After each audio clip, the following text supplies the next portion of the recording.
Anger feels powerful, but it's destroying you.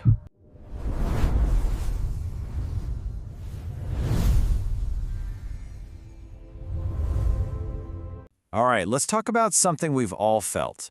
Something that feels incredibly powerful in the moment. Anger. But what we're going to do here is peel back the curtain and look at the hidden biological cost of that power and what it's really doing to you from the inside out. I mean, it really does, doesn't it? In the heat of the moment, anger feels like a superpower. It's this surge of energy, this feeling of total control, like you're invincible when you're up against something that's just not right. You feel like it's your strength. But here's the pivot. Here's the question we really need to ask ourselves.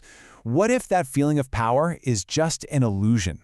What if, while you're all geared up for the fight on the outside, the real battle, the one that's causing damage, is happening inside your own body? That's what we're about to get into. Now, let's be super clear. Anger is a totally natural human emotion. It's supposed to be a signal. The deception we're talking about isn't the feeling itself. No, the real enemy, the one that lives within, is uncontrolled anger, the kind that gets a little too comfortable and becomes a destructive habit. So let's get into the science of what's happening. When you get angry, your brain hits a panic button, and a key player that rushes to the scene is a hormone called cortisol. You can think of it as your body's stress hormone. It's basically the first responder that puts your entire system on red alert to deal with a threat.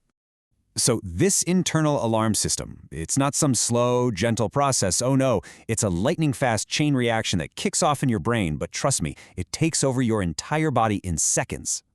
It all starts with a trigger, right? A comment, something you see, maybe even a memory. Instantly, your brain screams threat, and it doesn't really care if the threat is a saber-toothed tiger or a rude email.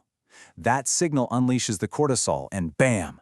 Your heart starts pounding, your blood pressure shoots through the roof, and your muscles get tight. Your body is now physically ready to fight. And here is the absolute most important thing to understand about this whole process. That fight or flight response, it's a brilliant piece of engineering for short-term survival. It's built to get you out of immediate danger, not to deal with everyday annoyances. When that state of high alert becomes your go-to response for everything, that's when the real problems begin. Which brings us right to the heart of the issue. When that alarm is ringing all day, every day, the very system that was made to protect you starts to turn on you. It starts to eat away at everything, your mind, your relationships, and yeah, your physical health. So think about it. Mentally, you get stuck in this negative loop, just replaying things over and over. Socially, words you spit out in anger, they don't just disappear, they leave scars. And when it comes to just thinking straight, forget about it. When you're seeing red, logic just packs its bags and leaves, and you're left making impulsive choices you almost always wish you could take back. But let's really zero in on the physical damage, especially to your heart. Every single time you have an angry outburst, you're forcing your heart to work way overtime. Imagine redlining a car engine over and over again. Those constant spikes in blood pressure put a massive strain on your arteries. Over time, that constant stress literally weakens your entire cardiovascular system. And that's really the bottom line here. Your body just isn't built to live in a permanent state of emergency. Chronic anger means chronic cortisol, and that means chronic high blood pressure and tension. It physically wears you down day by day, piece by agonizing piece. You know, this quote just hits the nail on the head. We tend to think of anger as this weapon we can aim at other people. But the reality is, it's a poison. And just like any poison, the first person it hurts is the one holding it. It's self-destruction wearing a mask of strength. Okay, so that's the problem. And it sounds pretty grim, I know. But here's the good news. You are not helpless here. You can absolutely learn to manage this. So let's shift gears and talk about the solution. How you can actually take back your power from that knee-jerk reaction. So here's a 4-step toolkit to get you started. First, and honestly, this is the most important one. Pause. Just for a second. Before you say a word, before you do a thing, take one deep breath. That tiny little gap is a circuit breaker. It interrupts that flood of cortisol and gives your rational brain a split second to get back online. Second, channel that energy. Anger creates a real physical feeling in your body, right? Don't try to just bottle it up. Give it somewhere to go. Walk fast, do some push-ups, squeeze your fists. Just give that energy a healthy exit ramp. Third, express, don't explode. This is about learning to use your words to solve problems, not to start new ones. Instead of screaming, you can calmly say, when this happens, I feel frustrated because.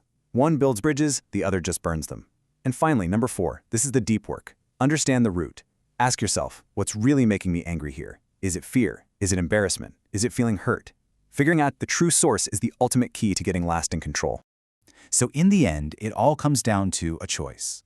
It's a choice you get to make in that tiny space between what happens to you and how you decide to respond. You can go down the path of automatic reaction, or you can choose the path of deliberate control. And just look at the difference between those two paths. On one hand, reacting means your logic vanishes, your relationships get damaged, and your health takes a nosedive.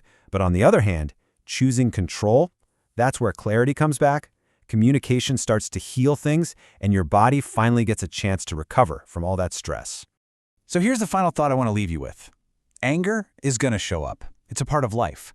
But letting it take the driver's seat, that is a choice. Real strength isn't in that sudden flash of rage. It's in the quiet, steady power of self-control. So the question is, are you going to control your anger, or are you going to let it control you?